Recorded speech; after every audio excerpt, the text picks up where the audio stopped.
Assalamualaikum warahmatullah.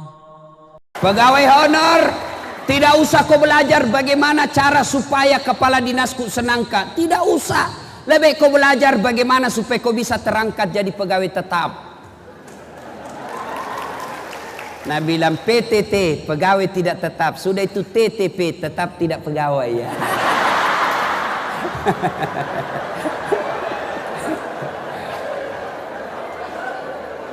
Ayah, nah ini penting.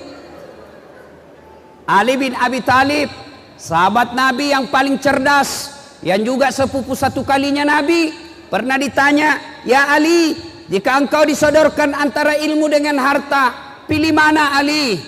Ibu-ibu, kalau saya tanya Ki, Pak Bupati kasih Ki handphone dengan kitab Durratun Nasihin, pilih mana Ibu? Pilih mana? Kitab. Pencitraan misalnya. Pasti apa? Pilih apa? Handphone. Tapi Ali dipilih. Ali, ini uang, ini ilmu. Kau pilih mana? Ali bin Abi Thalib berkata, saya pilih ilmu. Kenapa pilih ilmu? Ada 3 kelebihan ilmu dibanding harta. Apa itu? 1, harta setengah mati kau jaga. Ilmu dia jaga kau. Contoh, saya punya uang 5 juta. Saya kasih masuk di belek-belek. Belek-belek safety box. Itu belek-belek ku tutup, baru ku kasih gembok. Sudah itu, ini belek-belek ku kasih masuk di lemari, ku gembok lagi lemari. 2 mi gembok nah. Keluar ke kamar, ku gembok lagi kamarku. 3 mi gemboknya. Keluar rumah, ku gembok lagi rumahku. 4 mi gemboknya. Keluar pagar, ku gembok lagi pagarku. 5 gemboknya. Sampai di kantor hilang kuncinya. Tak, setengah mati kita jaga itu uang, tapi ilmu dia yang jaga kita. Mana buktinya? Pak Bupati ada yang jaga. Siapa yang jaga? Satpol PP. Kemana-mana dikawal sama Satpol PP. Piu piu piu piu piu piu. Polisi setengah.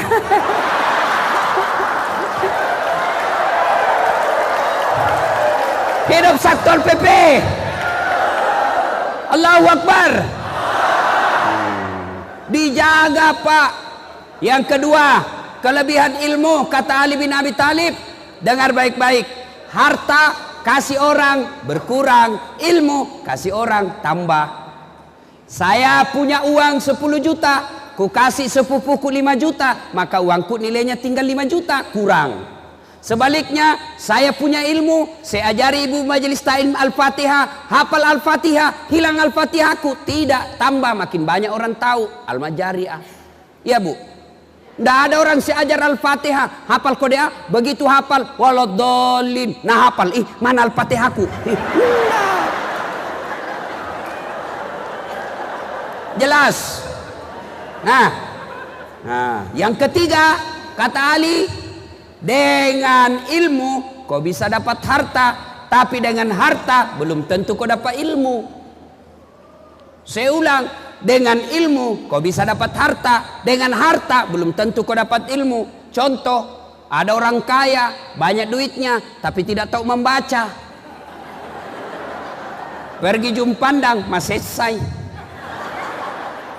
Masuk di mall, pamula na eja, terbuka itu tangga lift. Lang lift itu yang naik turun buto, ada tertulis merah na eja, open.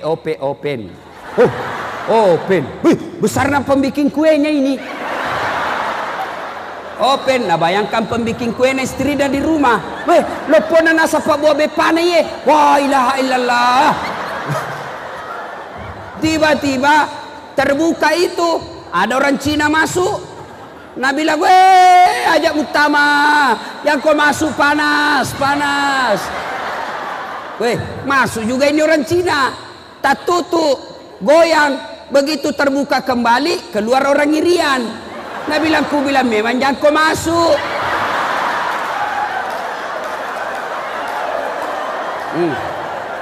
Maka nabi maka ajak utama mangu no.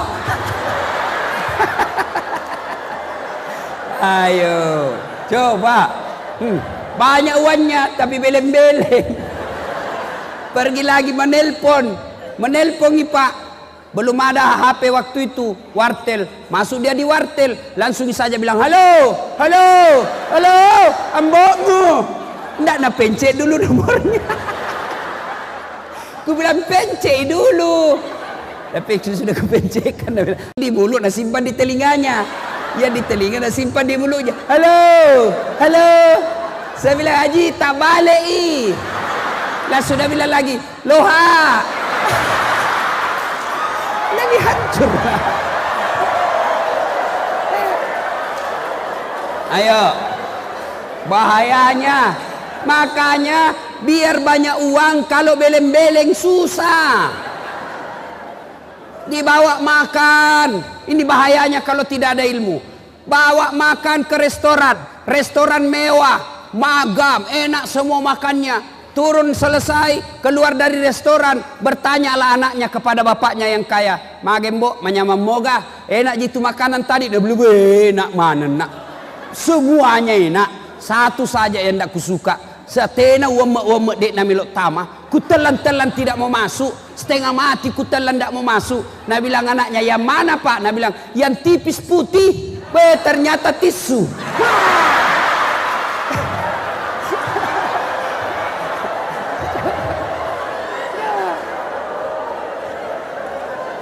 Salatullah, salamullah, ala toha, lillah, salatullah, salamullah, ala yasin habibillah, tawassalna bibismillah, wabil hadi rasulillah, wa kun mujahidilillah bi ahlil badri ya Allah. Satu, Kolaka Tibur mau sukses, ayo masyarakatnya, pejabatnya, pemerintahnya belajar. Al-Quran mengabadikan satu firman tentang hebatnya ilmu pengetahuan ini ketika Allah berfirman, yarfa'illahu alladhina amanu minkum walladhina utul ilma darajat. Allah angkat derajatnya. Tadi dikatakan oleh Ali, dengan ilmu kau bisa dapat harta, tapi dengan harta belum tentu kau dapat ilmu. Banyak uang tapi tidak ada ilmu, menderita hidup. Sebaliknya, ada ilmu, insya Allah kau bisa dapat uang. Contoh, ayo, kemana-mana dibayarkan.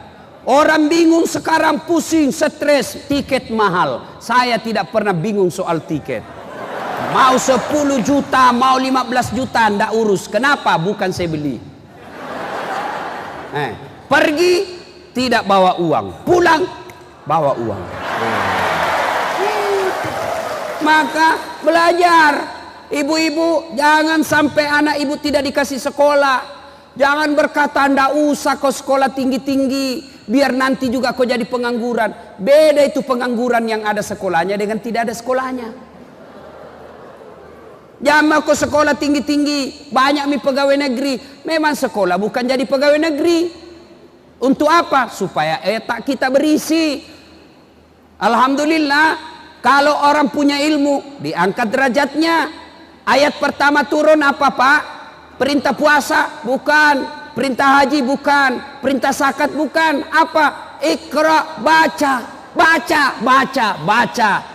Baca ilmu kelautan, baca ilmu pertanian, baca ilmu perbankan, baca ilmu tentang tata surya, baca ilmu kehutanan, baca ilmu kebinatangan, baca ilmu uang, baca ilmu APBN, baca semua itu. Silakan kau baca. Baca ilmu pertahanan negara, baca ilmu kepolisian, baca ilmu kedokteran, baca, baca, baca, baca dengan catatan Bismi rabbikal ladzi khalaq, atas nama Tuhanmu. Kalau kau jadi dokter tidak atas nama Tuhanmu, maka pasien bisa jadi kau suntik mati. Kalau kau jadi polisi bukan atas nama Tuhanmu, maka polisimu kau gunakan untuk memeras rakyat. Kalau jadi kau pegawai, kau tidak bukan atas nama Tuhanmu, maka kau korupsi kiri kanan. Maka atas nama Tuhanmu. Belajar. Jangan pernah ibu bilang, "Jak nana, kasih asia mbokmu, jak nama sekolah, dek gaga duit nambokmu." Ingat, amboknya tidak duanya, tapi Tuhannya amboknya maha kaya. Bapak kalau lihat gelar saya tadi itu, bandingkan pekerjaan bapak saya, tidak mungkin sekolah aku tinggi. Tidak mungkin, bapakku tidak ada kerjanya, petawin penggarap, tapi alhamdulillah bisa sekolah tinggi-tinggi. Allah maha kaya. Bapak saya miskin, tapi Tuhanku maha kaya. Mamaku miskin, hanya ibu rumah tangga, tapi Tuhanku segala-galanya bisa diurus. Maka saya sekolah anak, ada tonji itu rezekinya anak tak. Jangan bilang, "Jam mau nak, sudah mina, tamat mau saja SMP. Yang pintar bisa aku membaca menulis." Jangan, kasih sekolah. Mudah-mudahan sekolahnya tinggi, diangkat derajatnya, nanti anaknya yang kasih bisa naik haji bapaknya. Tuh, belajar ya. Jangan menjadi masyarakat yang bodoh, karena kalau kita bodoh, nah kasih bodoh-bodoh ke orang. Ya, kebodohan mendekati kekafiran, kebodohan mendekati kebatilan. Maka banyak orang masuk neraka juga gara-gara bodohnya. Karena bodohnya itu nah gampang disogok. Biar ruan 100.000 rupiah mau mina pilih meskipun tidak sesuai hati nuraninya. Ingat, saya tadi dibisi Pak Bupati, tahun depan mau lagi pilkada. Ya, jangan lagi terulang itu uang money politik. Saya tanya ki Pak, tolong jawab dengan jujur. Ada ndak yang jadi kaya gara-gara terima uang serangan fajar? Ada? Ustaz, kaya miskin sekali dulu itu. Kaya karena terima uang 300.000 langsung kaya. Tidak ada. Tidak ada juga orang miskin gara-gara dia tolak serangan fajar. Ini malah itu ada, saya lihat itu nak tulis depan rumahnya. Di pintunya dia tulis, "Siap menerima serangan fajar." Anggota DPR RI 500.000, DPR Provinsi 300.000, DPR Kabupaten Kota 200.000, suara 9 dalam rumah. Keras kehidupan bos.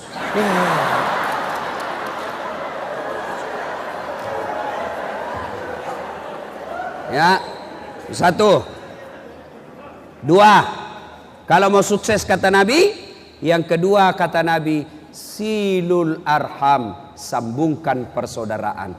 Ajak musi salah-salah, jangan kau bercerai-berai. Kabupaten Kolaka Timur mau maju, maka pakai filosofi kata Nabi, umatku itu, masyarakat Kolaka Timur itu seperti satu badan. Coba lihat badan kita Pak, tangan kanan gatal tanpa disuruh kiri yang garuk. Tangan kiri yang gatal tanpa diundang kanan yang garuk. Gatal dua-duanya kerjasama. Ya, iya. Kata Nabi, umatku itu seperti badan ini, satu sakit yang lain ikut merasakan. Ada anak muda jalan-jalan malam minggu pergi menyatakan cinta, mau pergi ketemu pacarnya. Tiba-tiba mati lampu, tahan tuh kakinya. Kakinya tahan tuh, langsung mulutnya berteriak. Padina kesi. Padahal kakinya itu tahan tuh, kenapa mulutnya teriak? Ayo. Kakinya tahan tuh, mulut teriak, mata mencari. Mana mian robek? Kasih nau. Ayo. Langsung mulut meniup. Tangannya langsung cari obat. Coba. Kaki yang tahan tuh, mulut langsung teriak, mata mencari, mulut meniup, tangan mengobati. Tidak ada orang tahan tuh kaki yang rasa kopi kok jalan, masih mau kok jalan mau kopi. Iya toh, iya. Ada ndak orang tahan tuh kakinya, muduk pai lodo jok kecilaka? Nggak ada Pak. Begitu. Apa aplikasinya? Apa prakteknya di Kolaka Timur ini? Mari satu rakyat susah yang lain ikut merasakan. Maka rakyat Kolaka berkata, jangan kau ganggu polisiku, jangan kau ganggu camatku, jangan kau ganggu jaksaku, jangan kau ganggu tentaraku, jangan kau ganggu bupatiku, kau ganggu mereka. Saya masyarakat Kolaka Timur kau hadapi. Itu. Para pejabat juga begitu. Bupati, sekda, camat, tentara, polisi, anggota DPR, bilang ke mereka masyarakat, jangan cemas, ada yang ganggu kalian, ada yang melecehkan kalian. Masyarakat Kolaka Timur ada yang ganggu kok, kami pejabatmu yang akan penjarakan mereka. Begitu. Jangan malah pejabat memeras rakyat. Ngurus KTP pura-pura ndak ada tanda lawe keluar di Pak Camat. Ada mi Pak Camat datang bilang macet polpingnya. Begitu ada pelapisnya di bawah, sini cepat. Jangan begitu. Ini namanya ukhuwah, persaudaraan, masjid diki. Coba lihat ini jari-jari kata Nabi. Umatku itu seperti jari ini. Coba lihat kita jari-jari Pak. Kalau dia kompak, bersatu ini jari-jari, membentuk kepalan tinju, maka bisa nak copot giginya orang. Jangan kau ganggu gesok kau. Itu. Tapi kalau dia cuma jari kelingking, apa ke apa bisa nak lakukan ini? Artinya apa? Kalau masyarakat Kolaka Timur pemerintahnya tidak bersatu, maka dia hanya bisa menjadi seksi kebersihan. Ya, Al-Quran mengajarkan betapa pentingnya persaudaraan ini. Wa'tasimu bihablillahi jami'a wa la tafarraku. Berpegang teguhlah engkau kepada tali persaudaraan agama Allah dan janganlah engkau bercerai-berai. Ya, ayo saudara-saudara sekalian, Bapak Ibu, kenapa biasa orang berpecah belah? Agak sahabatnya biasa nasi salah-salah tahu bertengkar. Apa biasanya? Satu gara-gara pemilu. Nih lewat nih.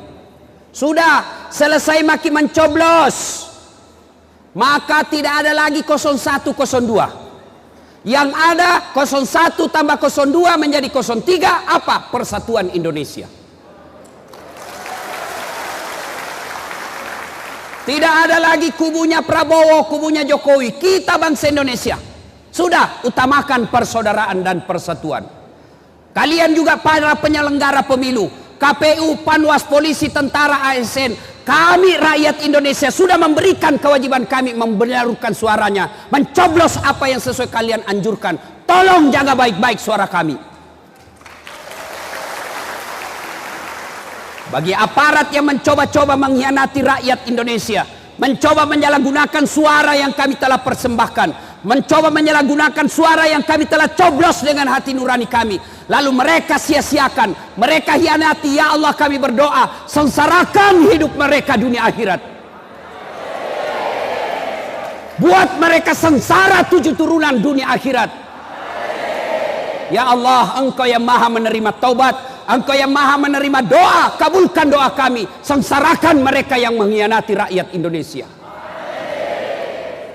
Dah, apa yang menyebabkan orang biasa bercerai-berai? Pemilu. Kenapa pemilu kita bertengkar? Salah satu penyebabnya pemilu bisa rusuh, ataupun selesai pemilu ini bisa kita ribut gara-gara apa? Politisi. Tolong mereka yang harus kekausaaan. Kalian yang merasa haus dengan jabatan, tidak pernah puas dengan jabatan, sudah punya milik kiri kanan, perusahaan kiri kanan dia punya, jabatan sudah dikasih oleh rakyat, tapi jangan ngomong seenaknya, jangan kau bicara seenaknya, sehingga rakyat Indonesia bisa bertengkar. Kami ini ustadz sudah ceramah kiri kanan, masuk keluar hutan, melewati sungai, melewati daratan yang sangat susah ditempuh berjam-jam, berkilo-kilometer kita lalui. Untuk apa? Mendakwakan kepada seluruh umat Islam. Jangan ribut gara-gara pemilu, tapi bisa ribut gara-gara apa? Pejabat di pusat seenaknya ngomong. Kurang apa kita rakyat Indonesia? 5 tahun kau bohongi kita, datang kau lagi bawa sarung, dipilih kau sedek. Didoakan malah. Coba dengar-dengar itu setiap ada acara resmi kenegaraan. Selalu rakyat Indonesia doakan pemimpinnya. Ampuni dosa dan kesalahan pemimpin kami. Rahmati pemimpin-pemimpin kami. Padahal sudah makin hianati. Masih didoakan. Kurang apa rakyat kita? Jadi tolong, mari laksanakan tugas kalian dengan sebaik-baiknya. Jangan kau salah gunakan jabatanmu. Ketika kau salah gunakan jabatanmu, kau bisa lolos dari rezim dunia. Tapi demi Allah, kau tidak akan lolos di akhirat kelak. Yuk, jangan bermusuhan. Apalagi yang bisa pecah itu pemilu. Tim sukses. Dia aja mau sukses. Disuruh bikin baleho 10, 5 jina bikin. Hilang 5. Begitu dicari, kenapa na 5 jadi baleho di kecamatan? Nah bilang, nah kena angin pak.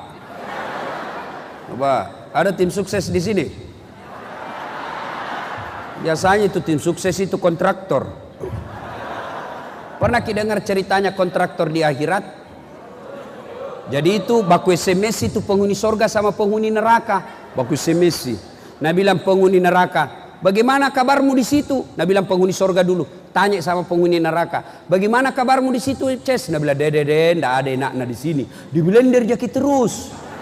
Ndak ada jam istirahat. Ical laki materu.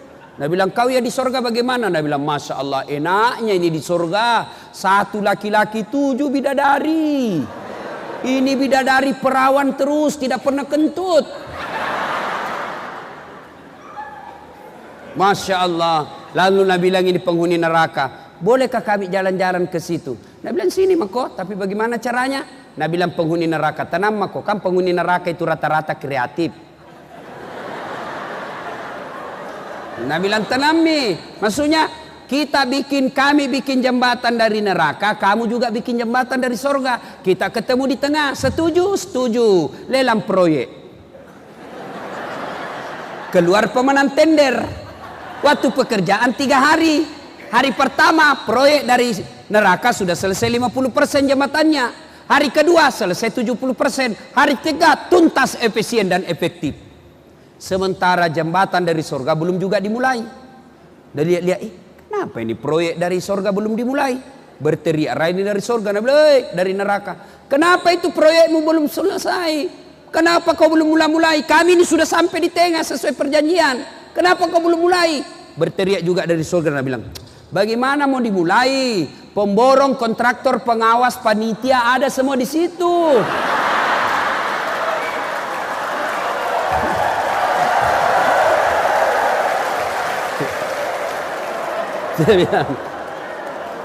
Di sini kasihan penghafal Quran tidak tahu mas campur semen. Nah ibu bapak saudara-saudara sekalian, bersatu ya. Apalagi yang bisa membuat kita pecah belah? Hoax, berita bohong. Apalagi yang bisa membuat kita berpecah belah? Sombong.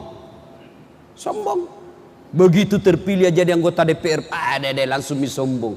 Jangan sombong gara-gara kau jadi anggota DPR. Kau jadi anggota DPR karena rakyat memilihmu. Ada juga anggota DPR sebelum dicoblos, idik man itu dah yang kita ji. Kasih na.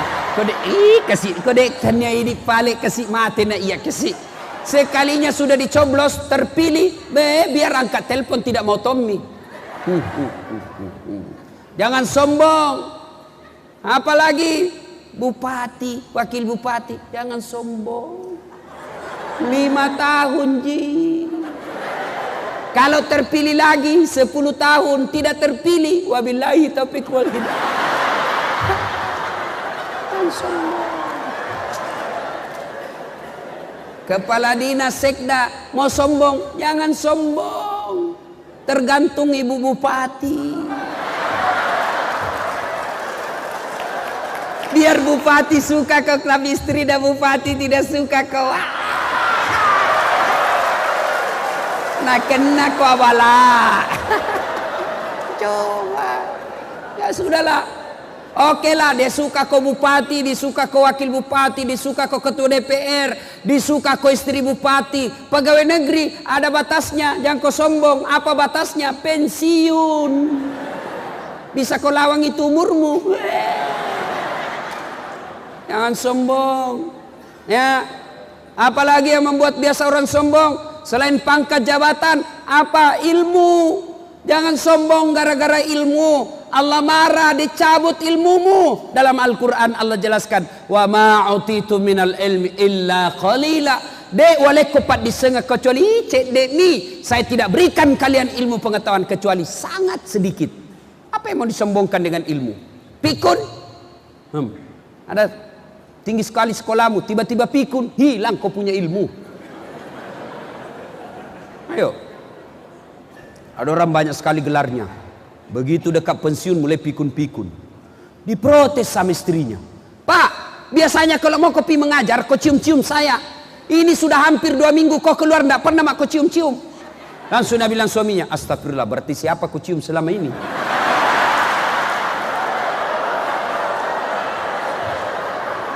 Ternyata salah cium, pembantunya dah cium. Masya Allah. Jangan juga modus. Mantap-mantap sudah dengar begini pura-pura pikun.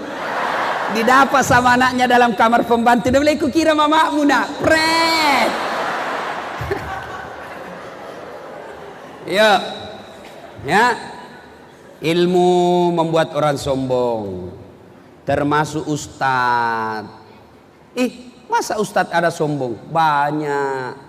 Mana ustadz yang sombong? Yang meremehkan pendapat orang lain. Sombong itu ada 2 sifatnya. 1, menolak kebenaran. 2, menganggap remeh orang lain. Ini banyak ustadz sekarang. Baru belajar agama 6 bulan. Itu pun melalui YouTube. Langsung nak kasih salah semua orang. Bahkan saya pun dihina di Facebook. Dia maki-maki saya di Facebook. Ini dah saat mengaku ustadz sunnah. Jangan bicara-bicara sunnah kalau kau tidak menegakkan sunnah. Saya bilang, kenapa kau tuduh saya tidak menegakkan sunnah? Dia bilang apa? Buktinya kau tidak pelihara jenggot. Mau dia apa kalau tidak mau tumbuh?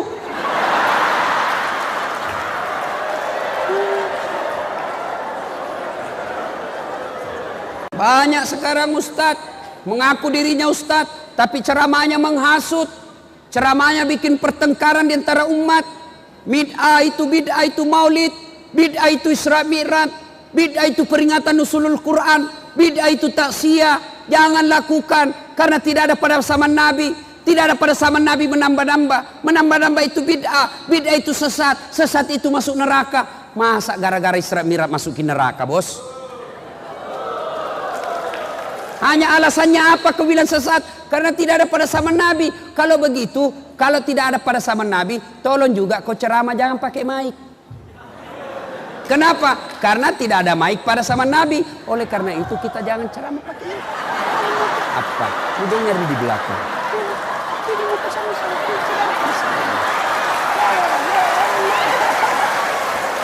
Iya.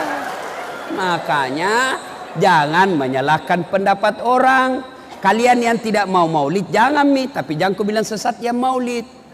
Yang kalian mau maulid silakan, jantung kau bilang sesat yang tidak maulid. Bertengkar ki.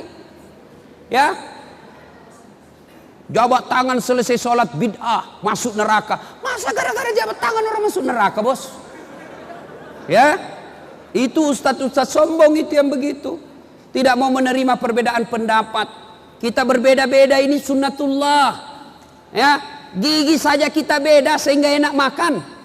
Ya, Bapak pernah bayangkan enggak bagaimana seandainya gigi kita satu, Jin? Enggak ada beda-bedanya. Nah, ini kan gigi kita tiga macam, berbeda-beda. Ada gigi seri yang di depan seperti gigi kelinci, bagi yang kasih potong-potong.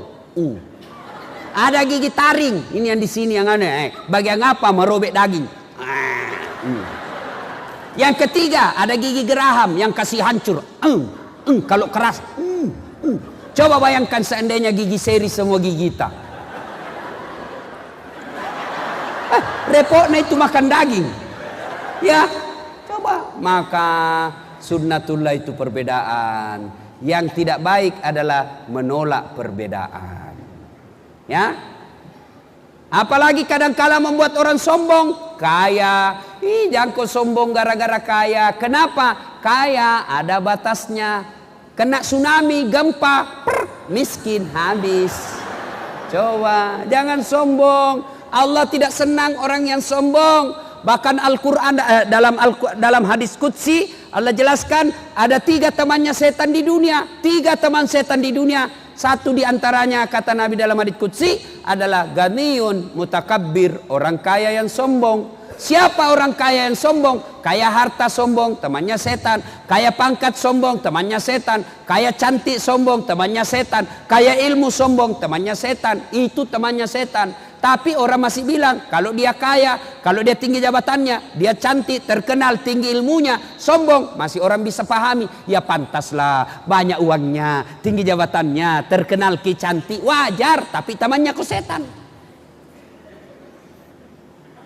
Sudah tidak terkenal, jelek, pengangguran, bau kalepakna, sombong, bukan mako temannya setan. Kau sudah jadi setan, cilaka.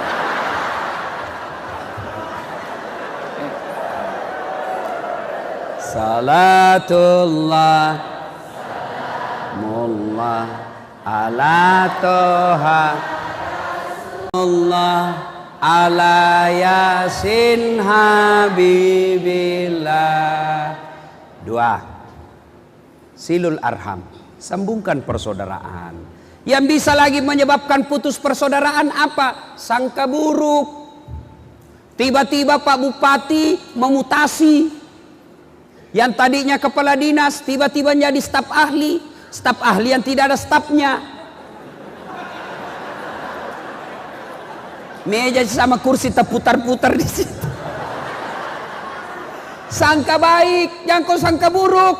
Supaya tenang perasaanmu, baik-baik. Sudahlah, sekarang sudah tomak kepala dinas 3 tahun. Sekarang saya salah picak karena yang saya dukung yang dikalah. Ya apa boleh buat, saya non job. Yang penting sudah tomak kepala dinas. Banyaknya orang kodong pegawai saja tidak. Sampai sekarang tidak diangkat-angkat, tetap menjadi pegawai honor.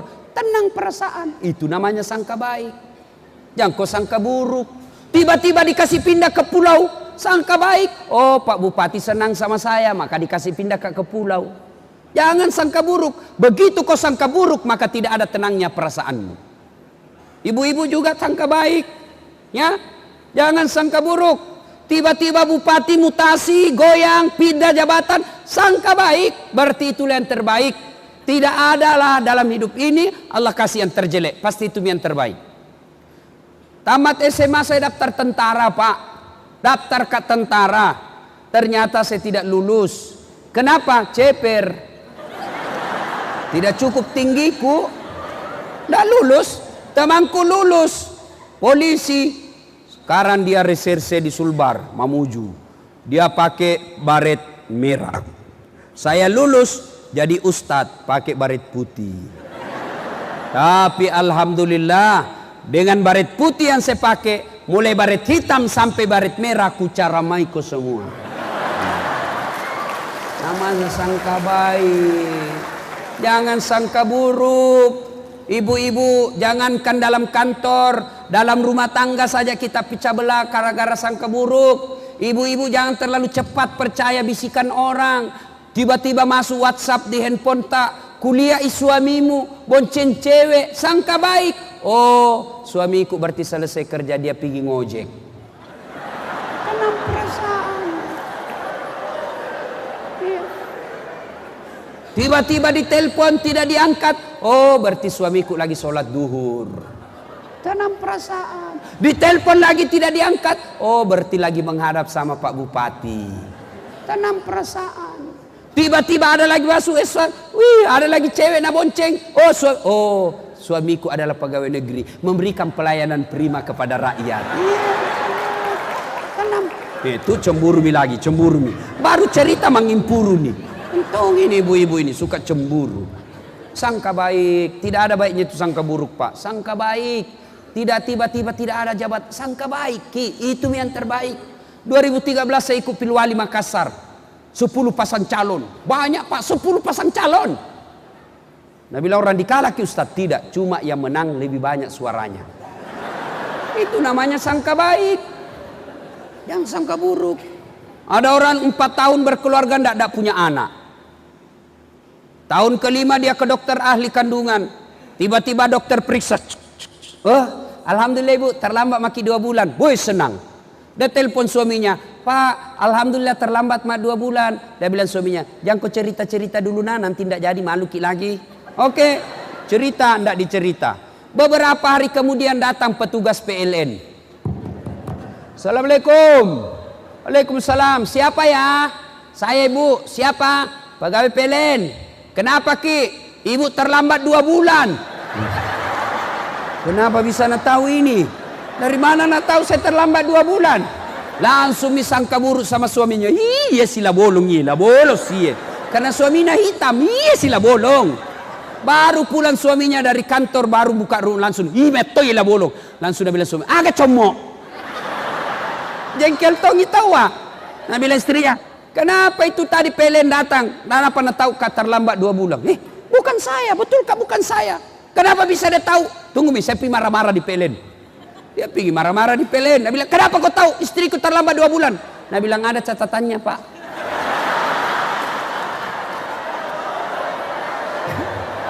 Bilang, ada apa kau catat-catat? Hapus itu. Nah bilang ini PLN, boleh dihapus tak? Bapak bayar dulu. Kalau saya tidak mau bayar, ya terpaksa punyanya bapak diputus. Kalau punya aku kau putus, apa nak pakai istriku di rumah? Nah bilang ya terpaksa pakai lilin. Coba, maka sangka baik, ya ibu-ibu sangka baik. Nah, berikutnya lagi. Satu tadi kalau mau jaya, mau sukses, sekolah ke timur, belajar. 2, silul arham, sambungkan persaudaraan. Yang ketiga, kalian mau jaya kata Nabi, ahsin kalamaka, haluskan tutur katamu, pakai singi ampe-ampemu.